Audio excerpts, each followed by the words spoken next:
Côté tourisme, les 19 et 20 mars prochains se déroulera la 8e édition des journées portes ouvertes, des gîtes, chambres d'hôtes, hôtels et salles de réception.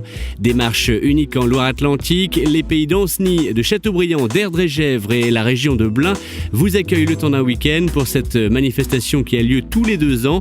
Une formidable occasion de découvrir 35 nouveaux établissements. Les portes ouvertes sont mises en place pour mettre en valeur les prestataires des territoires de Châteaubriand, d'Ancenis, d'Erdre-et-Gèvres et de Blain.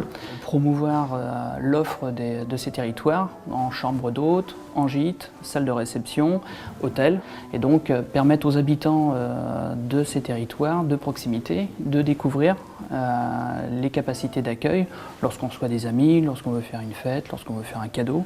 Ces portes ouvertes permettent aussi éventuellement à des porteurs de projets, à des gens qui aimeraient monter leur chambre d'hôte ou un gîte mais qui ne savent pas trop comment faire, justement d'aller à la rencontre justement de gens qui ont franchi le pas et d'échanger, de voir un petit peu quelles sont les différentes étapes et les facteurs clés de réussite. Mais voilà, on se retrouve finalement avec une offre diversifiée, c'est ça qui a l'intérêt.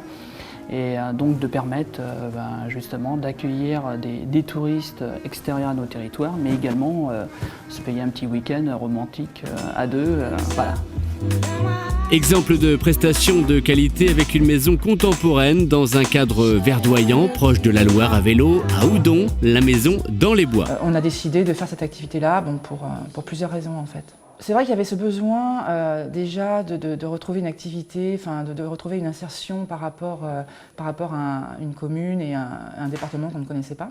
Et on avait un espace qui était tout à fait adapté pour créer une chambre. Et voilà, c'était la recherche donc, de recréer un lien social et en même temps d'avoir un petit appoint financier. Donc on leur explique un petit peu comment ça fonctionne et puis voilà, on leur donne les petites informations, on va dire au niveau logistique. Et puis après, voilà, après elles ont leur autonomie, elles sont indépendantes, donc ça c'est aussi important pour elles et pour nous aussi. Voilà. On les conseille beaucoup au niveau de la restauration déjà, parce que pour moi je pense qu'un hébergement ça s'associe aussi à une bonne restauration et du coup c'est vrai qu'on les oriente facilement sur de la restauration et sur des activités. Alors c'est vrai qu'en fonction des personnes qu'on reçoit, eh bien on a des personnes qui vont être plus intéressées par la nature, plus par la découverte architecturale, plus voilà, et après d'autres qui veulent aussi avoir plus du cocooning et qui vont rester tranquilles dans leur chambre, mais bien sûr on les oriente sur les possibilités d'activités. Personnellement, ce que je recherche dans cette activité-là aussi, c'est les personnes qui vont venir chez moi, c'est essayer de leur faire transmettre ce plaisir que j'ai moi à y habiter, voilà, pour l'espace d'une nuit en fait.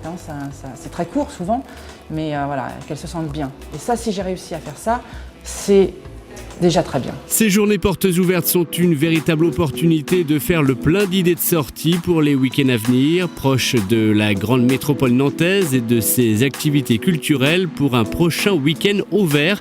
La liste des hébergements est disponible sur le site internet du Pays d'Ancenis, www.pays-ancenis-tourisme.fr, le Pays de Châteaubriand, www.aupaysdechateaubriand.com et Erdre-et-Gèvres, www.cceg.fr.